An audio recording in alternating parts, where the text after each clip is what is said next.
Hi, this is Deanne De Silva and it's October 17th, 2016, and I'm harvesting the sunchokes. Now, sunchokes are a really interesting vegetable. They're actually a root vegetable. You eat the root. This is what the roots look like, or rhizomes. And they're really good if you roast them in the oven. You can saute them. You can eat them raw in a salad. They're actually delicious. They taste kind of like a nutty jicama, kind of that texture. They're actually good for diabetics because they have aniline in them instead of insulin, so they don't raise people's blood sugar as high as typical starch vegetables.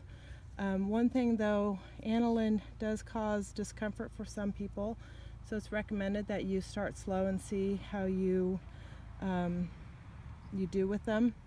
And so far, I mean, I give tons of sunchokes away to friends, and nobody so far has complained that they have discomfort from them. So I'm not sure how common that is, but it is something that I read. So I would recommend maybe buying some at the grocery store and seeing if you like them first. They're very expensive in the grocery stores. They're like maybe $6 a pound, and they're so easy to grow. So if you like them, go ahead and plant them. Now, one thing, they are very invasive, so you do need to grow them in a container.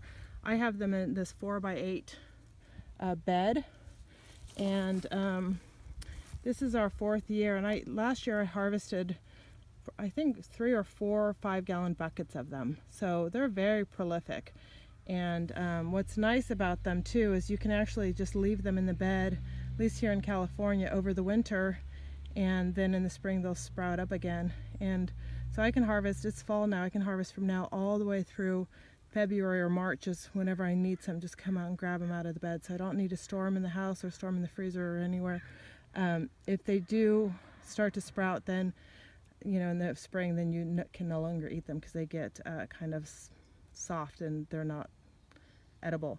But as long as you just leave them in over the winter, you can just come out and harvest as you need them, which is fantastic. Here I have a lot of organic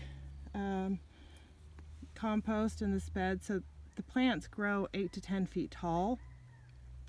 So you have to be really careful depending on your, you know, where you plant your other beds, because they grow so tall, they could shade other plants. So you want to make sure that you keep that in mind when you're building a bed for them. And if you ever decide that you want to get rid of them, you don't want them anymore, you do need to take out all the soil and dispose of it off their property, because if you even leave just a little piece of this stuff, it's that invasive, it will grow. So figure out where you want them and then keep them in that bed. Don't move them around. And anyway, they're a beautiful plant. They look a lot like, they don't look great now because I've already chopped them all down, but they look like sunflowers on top, and they're really, really pretty. And anyway, I'm going to show you how I harvest them. So basically, I just rip out the stalks, and these are the ones, because I'm ripping up the bed. I'm only harvesting the ones that are actually attached to the stalks, and I'm going to leave the rest right in the dirt. And then I can just come out here when I need them and dig them up. So there we go. These are the ones I'm harvesting. You can see these loose ones. I'll put those, harvest those as well. If the sunlight hits them, they get kind of soft. So you need to, or they also turn green. You know, if you leave any exposed, you either need to take them out or make sure you cover them with dirt so they're not exposed to the sun. And that's it. Super easy. So if you're looking for a new variety of vegetable to grow, this is a great one. Super easy and healthy and very versatile. So pick some up at the store, see if you like them, and if you do, then find a place in your garden for them. All right, hope you enjoyed this video. Thanks for watching. Bye.